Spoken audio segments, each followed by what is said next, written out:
Hi there, welcome to Pixar Movie Reviews. I'm Josiah Milky. Today, we're talking about Disney and Pixar's fourth feature film, and one of my personal favorites, Monsters Incorporated. This film represented a couple of firsts for Pixar. It was the first Pixar movie released in the 2000s. It was the first Pixar movie not directed by John Lasseter, who directed the Toy Story films and A Bug's Life. It was the directing debut of Pete Docter, supervising animator on Toy Story, and part of the story team on both Toy Stories. It was also the first Pixar movie to release earlier than Thanksgiving, as it opened on November 2nd, 2001. The film was a big box office success, again making more money than previous Pixar films. It also received an Academy Award nomination, the very first one, for Best Animated Feature, and of course lost to DreamWorks Animation's Shrek, which was the film that put DreamWorks Animation on the filmmaking map, even though they had made a few films before that. Monsters Incorporated did win an Academy Award for Best Original Song, the first Oscar win for composer Randy Newman after several nominations. And Monsters Incorporated, not only is it heartwarming, it's also very, very funny, which is one of the reasons I love it so much. So let's talk about Monsters Incorporated. Similar to how John Lasseter explored the Toy Story films by taking something that people were familiar with, like toys, and then showing it from a new perspective, what toys do when you're not around, Monsters Incorporated explored a similar deal thanks to director Pete Docter. The idea was that when kids say there's a monster in the closet at nighttime, they're actually telling the truth. The rest is all up to your imagination. So the employees at Pixar have this story about monsters who go into children's rooms to scare them, not to be mean, but to collect their screams as energy for their city of Monstropolis. Monsters Incorporated is the name of the factory where they collect the kids' screams for energy. The star of the film is James P. Sullivan, or Sully for short, a big, blue, hairy, purple-spotted monster voiced by John Goodman, who is the top scarer at Monsters, Inc. His best friend and assistant is the wisecracking, green, ball-shaped, one-eyed monster Mike Wazowski, voiced by comedic actor Billy Crystal. The two of them are best friends and work together at Monsters, Inc. to provide maximum scream for their city. But when Sully accidentally lets a little girl into the monster world, he and Mike have to risk everything to get her back home, because monsters believe children are toxic and a single touch could be fatal for them. Someone else is also after the little girl. Mike and Sully's closest competitor, a chameleon-like monster named Randall, voiced by Steve Buscemi.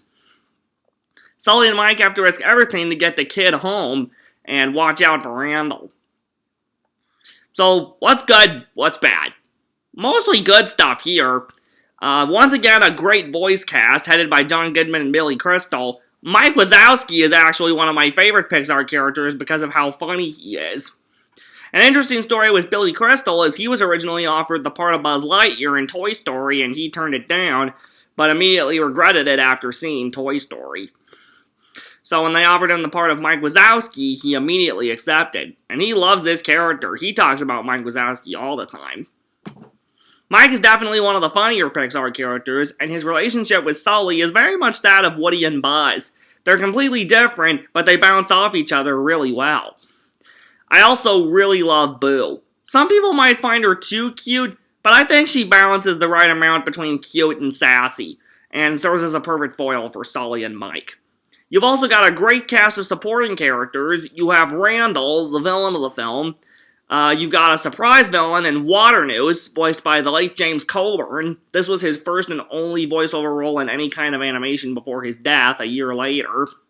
Waternoose starts out a nice guy. He's the temperamental yet well-meaning president of Monsters, Inc., who's just wanting to keep his company afloat due to a scream shortage. But it's revealed later on he has sinister motivations and is actually in cahoots with Randall. You also have Mike's one-eyed, snake-haired girlfriend Celia, voiced by Jennifer Tilly, who's pretty funny. The dispatch monster Roz, voiced by the story supervisor Bob Peterson. There's a nice little twist with her at the end. And of course, the Yeti, the abominable snowman, voiced by John Ratzenberger, who shows up in every Pixar movie. I also really like the environment. We see that the monsters use kids' screams as energy for their city to power their power tools, light their homes. Basically any form of electricity, whether it's lamps or vacuum cleaners or cars or something, is powered by kids' scream as energy. There are lots of different kinds of monsters in this. Again, when kids say there's a monster in their closet, they don't know exact. The rest is up to their imagination as to what the monster looks like. So there are lots of different kinds of monsters in the film. So as it doesn't look like a bunch of guys running around in business suits, as Pete Docter once said. Once again, Randy Newman knocks it out with the music, with the emotional parts, the exciting parts like the climax through the door vault chase sequence, and also near the beginning when we see all the scarers on the scare floor coming together for a day of work, and when they're actually scaring the kids, going into their closet doors. And not only does Randy Newman knock it out with the score, but he also has a meaningful song during the end credits that Mike and Sully sing. Pixar doesn't like their movies to be musicals, but for this, Mike and Sully sing a song that Randy wrote during the end credits. It's called If I Didn't Have You. It's right up there with You've Got a Friend in Me as one of the really good Pixar songs, and it won Randy Newman his first Academy Award for Best Original Song, after several previous nominations, including ones for the films that John Lasseter directed at Pixar. Really the only thing I don't like about this movie, I love the comedy, I love the acting, pretty much everything I like. I think if I had to be super nitpicky, it's that maybe Boo's a little too cute, and maybe some of the supporting characters like Celia and the geek monsters, Needleman and Smitty, don't get as much to do as I'd like them to, but those little flaws are super nitpicky. All in all, I really, really do like Monsters Incorporated. For me, this is another winner in the Pixar movie playbook. On my ranking of all the Pixar movies, I currently have Monsters Incorporated at number 7. So that's pretty high on the list for comedy, acting, and a great environment and a great story. Let me know what you think of Monsters Incorporated. Do you like it? Where are you at on it? And I'll see you next time on another episode of Pixar Movie Reviews. I'm Josiah, have a great day, and thanks for tuning in.